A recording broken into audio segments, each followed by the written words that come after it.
To which you agreed on, Secretary Boy. Yes, sir. What did you agree then? That Sir, it is no longer... even though it is not found in the specific provision of the law of the Witness Protection Program, of course there are provisions that touch upon it somehow. It is really incumbent upon us to recover as much as possible for the government in this case. And coming up with solutions such as this, asking them for restitution from the very beginning, would save us a lot of time, unless we wanted to wait till the end of any litigation, which can take years before the government gets something. So that is, sir, I think that is a sound practice, sir. How will you do that? For example, in the case of the Discayas, how much are you going to ask them to restitute? Sir, we will need a forensic accountant to look at all their contracts, to be able to look at what was illegally acquired, so that we can ask them to return what we believe is illegally acquired.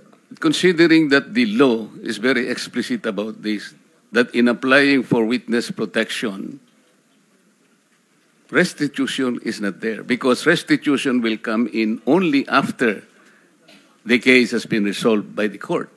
Only the court can determine how much should be restituted to the government. Because, as I have said, the civil liability is impliedly restituted in the criminal prosecution. So, ma-abuse mo ang discretion mo dyan, sapagkat hindi natin madidetermine. There can be abuse there. No? It's either excess or lack of jurisdiction. Let the law process take its course. Hindi yung babaligtarin po ninyo ang nilalaman ng batas. Mawawala po tayo. That is the only one that I would like to make clear to everybody, Mr. Chair. Thank you. Yes. We have 3 minutes because we have to suspend at 3:20 because we have to refer to the lounge to accommodate the BIR for an executive session. So we're having our session at 4 o'clock. Anyway, we'll have all the time on Thursday. Because when I suspend at 3:20, we'll have to come back here on Thursday at 9 o'clock. And we'll have the... Ang sistema nga ang gusto natin korekin. Hindi naman mag-a-appear sa budget nila. Bakit sila nagsasubmit sa inyo? Ba't kayo naman tinatanggap nyo? Pwede naman kasing wala na yung program yun ang ibig ko sabihin Yeah. The nature po kasi ng unprogrammed fund po is during the submission do sa sa NEP, wala pa po talagang list of projects. We, being the NEP, or rather the unprogrammed appropriations, is alam na po namin yun, do not preach to the choir. Okay, sir. Okay? Ang sinasabi po namin dito, yung sistema kasi dapat nating ayusin. Okay. Napakaraming mali. Ito po, napalitaw na natin. 1 trillion ang taba sa budget. Hindi kailangan. Cholesterol. Kasama dyan yung unprogrammed. Di ba? Yes, so, ang tinatanong, pwede namang walang unprogram, di ba? Kasi kasama sa taba, Kung katawan ng tao yun, ang pinoproteksyonan natin sa katawan natin yung cholesterol, di ba? Sir? Yes, Mr. Chair. Oh.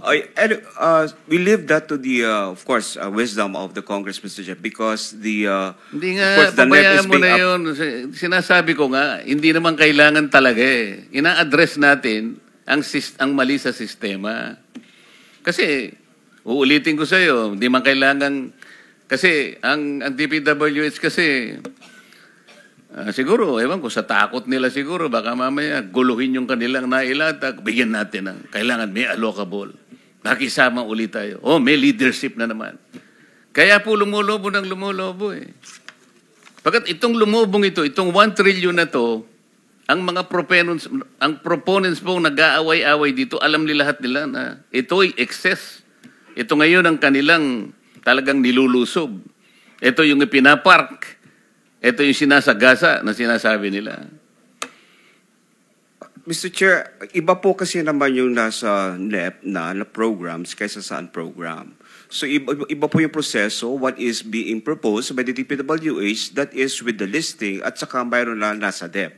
The unprogrammed, Mr. Chair, is wala pa talagang listing yun because the nature of its fund, it's a standby fund. So wala pa po talagang listahan po. Ang kaso nga, yung mga proponents, ito ang tinatarget, hindi ba? Okay. So in that case, Mr. Chair, it's not with us, the DBM, because it emanates from the Congress po kung ano yung nilalagay po doon sa nililipat nila sa yun nga yung hinahanap natin, yung mga proponents. Ito, sinabi na ni Bryce, si Saldico, isa sa promoter. Sinabi rin ng Diskaya, lumabas din ang mga pangalan, 17 congressmen. Nabanggit din si Saldico doon at si Speaker Martin Romualdez. Di umano, sinabit nung dalawa sa kanilang sinabi. Tama?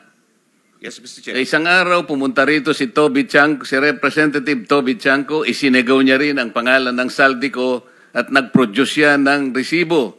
Napakahaba ng resibo. 2 probinsya lang, makikita mo yung pangalan ni Saldico. Halos pangalan niyang nakalagay doon na proponent, 13.8 billion pesos. Magtataka ka dito, yung kanyang kumpanya na SunWest, wala man lang dito para umpisahan nating tanungin. Di ba kayo nagtataka kung bakit gano'n? Di ko sinasabi na hindi natin tanungin kung sino-sino. Meron dyan na, anong pangalan mo? Sims ka ba?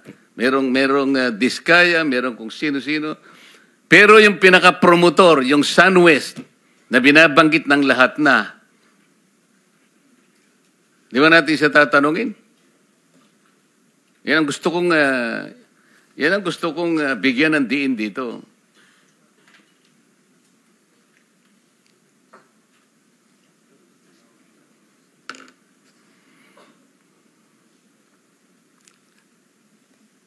Wala na yata si Mr. Chair. Sino po ba? Ikaw bang... Ano ba? Yes. Mr. Chair, tatawagin ba natin si Mr. Chavit Singson sa susunod nating... We will advise that to the chairman. Mr. Chair, kailangan siguro sapagkat siya din ay nagsiwalat. Hindi natin alam kung ano yung nasa likod ng kanyang pagsisiwalat na yun. Pero kailangan natin siguro na pakinggan din yun.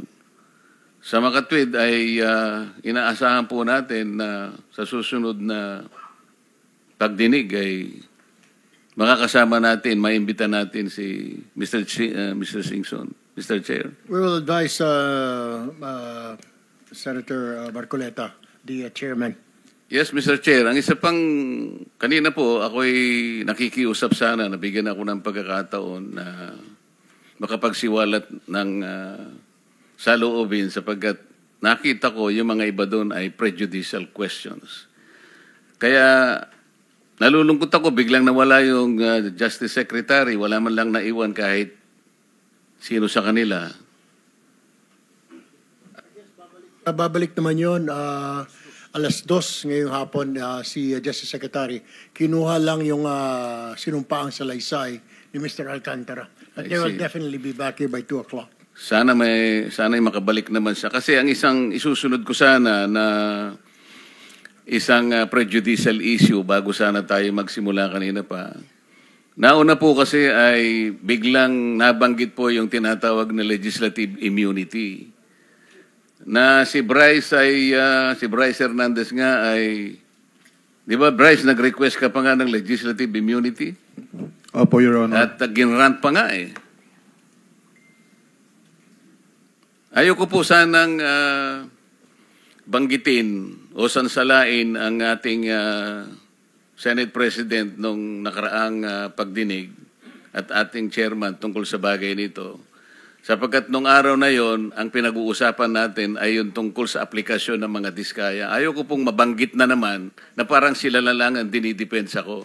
Magmula po kanina, consistent thing sinasabi ko, yun lang ang tanging paraan na alam ko sapagkat yun lang ang paraan na nasa batas. At ako pa'y napagkamalan na parang napaghalo ko nga po daw yung legislative immunity at saka yung Witness Protection Program. Sinabi ko po categorically, I know the distinction between these two concepts. Kasi po ang legislative immunity po ay tinatawag ding parliamentary immunity. sa akin pong maliit na kaalaman bilang isang abogado, ang parliamentary or legislative immunity applicable lamang po sa mga mambabatas. Kami po, mga senador, mga congressmen. Hindi po applicable sa inyo na mga witnesses. Baka naipagkamali po kasi yung konsepto ng testimonial immunity na sa ibang bansa po ginagawa, yung iba. Pero sa ating jurisdiction, maski sa atin pong mga rules, Mr. Chair, wala pong legislative immunity. Yun nga po yung gusto kong ipaalala para hindi po tayo nami-mislead. Kasi, kamukha na, si Bryce. Naniwala si Bryce eh. Nag-apply. Mr. Chair, you cannot grant something that was not been validly granted. Senator Marcoleta, I think you can raise that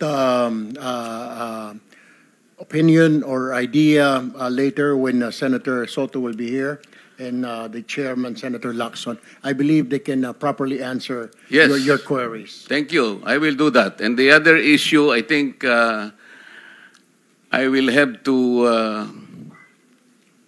bring this in the Senate floor this afternoon, Mr. Chair. I'm a little bit worried about the collaboration that the Blue Ribbon Committee and the ICI is now having without defining the limits, the nature and the extent of the collaboration between the ICI. The ICI is Independent Commission on Infrastructure. I do not know how independent they can be if they are dependent on records, on information, or people that we can produce for them. Ayoko pong mangyari, Mr. Chair, na parang ang Blue Ribbon Committee is the investigative arm of the ICI. Parang hindi po tama eh. We're supposed to be on the lookout. Meron po tayong doktrina on separation of powers. Meron po tayong institutional boundaries. Meron po tayong system of checks and balances. Baka po makompromise ito eh. Kaya po gusto kong i-discuss natin in the Senate Hall, not in this committee, kung paano po ang relasyon. Sapagkat yung pong ICI, binasa ko po yung kanilang powers, parang kailangan, gusto nilang makipag-coordinate sa lahat ng, pwede silang kumuha ng impormasyon sa Korte, sa Senado, sa House of Representatives, sa Sandigan Bayan. Paano silang magiging independent kung lahat na lang ng pinupuntahan nila? I want them to be independent as they are. Sana ipatawag din natin sila, Mr. Chair, para magpaliwanag sila. How can you be independent if you are too dependent on several branches of government? I think Thank you, Mr. Chair. Thank you very much. That all the questions or queries you want to have, Senator Marcoleta. Because if that's it, then we'll have to suspend this hearing and we'll have to resume